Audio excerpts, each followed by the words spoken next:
Namaskar. What's the personality of an ideal human being? Well, there are many ideas we could say about this point. And I think a most important one is about balance. Yoga, as we know, it has different interpretations for different people. And the popular forms of yoga more on the physical level, like Iyengar and hot yoga, is one aspect of the yoga practice, as we've been teaching in our channel. But if we go to the traditional definition of yoga, and fully enunciated by Sri Krishna, then we know that there's three main pillars to the yoga path, doorways to that state of yoga. And in our channel, we explained that yoga is that union of unit mind, unit consciousness, with cosmic consciousness, supreme consciousness, which we say is the substrate, the template from which everything emerges, to which everything returns. So using that as the standard, then what Sri Krishna explained in that millennial text, Bhagavad Gita, he mentioned the three important yoga practices, or the paths. The Jnana Yoga, the yoga of knowledge. The Karma Yoga, the yoga of action, selfless action. And the Bhakti Yoga, the yoga of love. And when these three are properly combined, they will produce that subtle feelings, that experience of oneness and infinite love. So that is the balance that we need, that blending of these three yogas in terms of our spiritual progress and all-round achievements in the world. So I wanted to share a few examples, what I've seen in my life of this kind of thing. The definition that my master has given about the real knowledge is knowing oneself, that consciousness which is within us in all things. The real action is serving all with a desire to, without a desire for reward. And the third is the vow to please that entity which exists in everything and everyone, that loving entity. You might ask, well, this sounds so, it's only words. How can I really realize it in my life? Well, that's what we're teaching in our channel. And through the practices, the constant practices which we're teaching, this will grow. And any moment, there's no time and date and fixed point where you're going to experience some transcendental feeling. It can come at any time. And that will be more possible and more frequent the more we practice. Okay. So I remember in the case of one of my colleagues, he had a beautiful blending of these three.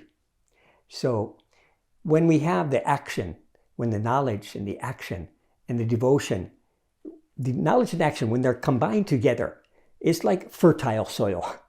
When your soil is fertile, you're going to grow healthy plants. So you're creating the background with the meditation, the pursuit of knowledge, knowing the self, with the selfless service. Because when we do service and we don't want anything as a reward for that work, then this purifies our mind tremendously. And these two, they act like a catalyst when we do them. And love flows out of us. And I remember, these things have happened to me. These experiences have happened to me at different times in my life. And it's so beautiful. It's so profound and so life-changing. You just say, I want to please you in whatever way I can. This is the truth I've realized many times in my experiences of meditation. So I think if we're patient, that can happen to us at any time. And I refer to one example. One of my colleagues, we were together in Aceh, doing the relief work in 2005. And he worked like anything, He was a real action-oriented person. But with that idea that, he's not doing the work. Because he's quite knowledgeable. He used to do his meditation well. He's translated over 20 of the master's books. So he's very busy even in this time.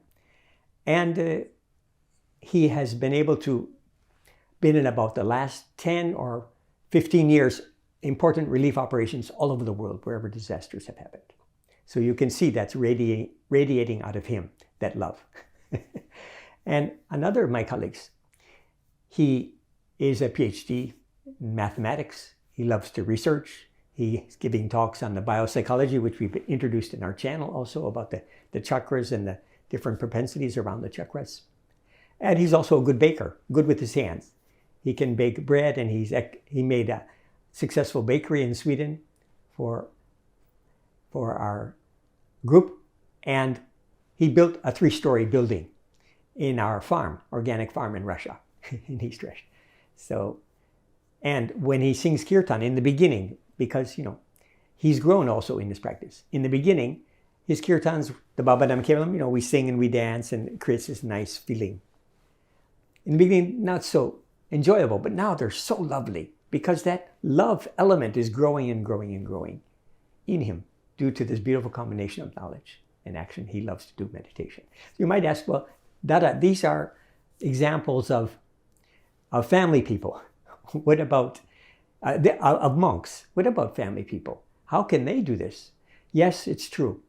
Family people, they have much more obligations and work to, feed their family, take care of the needs of their family, and at the same time, when they can, help their bigger family, the universal family. So, but it is possible. And it's just with that steady daily practice.